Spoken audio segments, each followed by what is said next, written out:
سبلنا وإن الله لمع المحسنين. ومن أحاط حياته وسلوكه بتقوى ربه جل وعلا جعل له من كل ضيق مخرجا ومن كل بلية وفتنة عافية وعاقبة حسنى. قال جل وعلا: ومن يتق الله يجعل له مخرجا. ألا وإن من أفضل الأعمال الإكثار من الصلاة والسلام على النبي المختار. اللهم صل وسلم وبارك على عبدك ورسولك نبينا محمد. اللهم ارض عن الخلفاء الراشدين وعن الآل والصحب أجمعين ومن تبعهم إلى يوم الدين.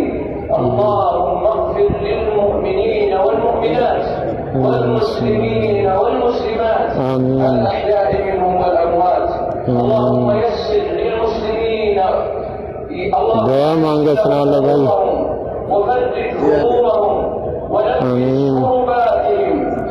اللهم أعذهم من شرور الفتن ما ظهر منها وما بطن. اللهم احفظ المسلمين وكن لهم ناصرا ومعينا. اللهم احفظ المسلمين وكن لهم ناصرا ومعينا. اللهم عليك بالصهاينة المعتدين. اللهم عليك بالصهاينة المعتدين. اللهم عليك بالصهاينة المعتدين. اللهم سلط عليهم جندك. اللهم انتقم منهم فقد ظلموا وأسرفوا وأفسدوا ودمروا. اللهم كن للمسلمين في غزة وفي جميع ديار المسلمين يا رب العالمين. أنزل رحمتك التي تصلح بها أحوالهم وتنصرهم على أعدائهم. اللهم أبطل مكر الأعداء. اللهم أبطل مكر الأعداء.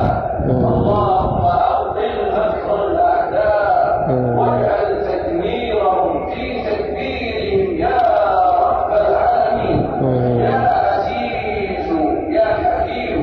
اللهم وفق خاتم الحرمين الشريفين وولي عهده. اللهم أصلح بهما أحوال المسلمين. اللهم أغثنا.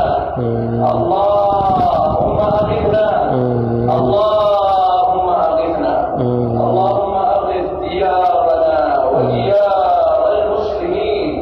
اللهم اسقنا. اللهم اسقنا. اللهم اسقنا. اللهم ارحمنا ببهائمنا. اللهم ارحمنا ببهائمنا.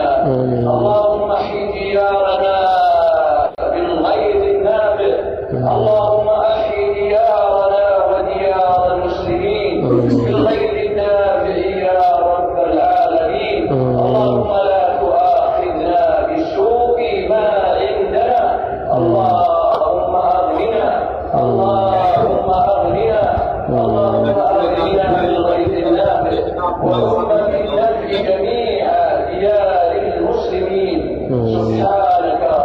سبحانك اللهم وبحمدك لا إله إلا أنت أستغفرك وأتوب إليك.